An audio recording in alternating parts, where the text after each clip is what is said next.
po si Founder Robert Posadas, isa po sa 16 founders ng ating kapatiran, Alpha Kaparo. Bumabati po sa inyo ng magandang araw sa buong sambayanang Alpha Kaparo.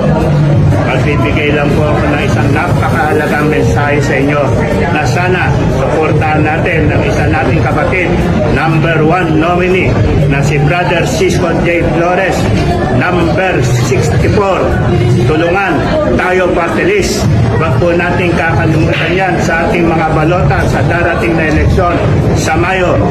At ako po naniniwala na si Brother Cisco, kapag pinalad, siya po ang magiging unifying force ng ating kapatiran.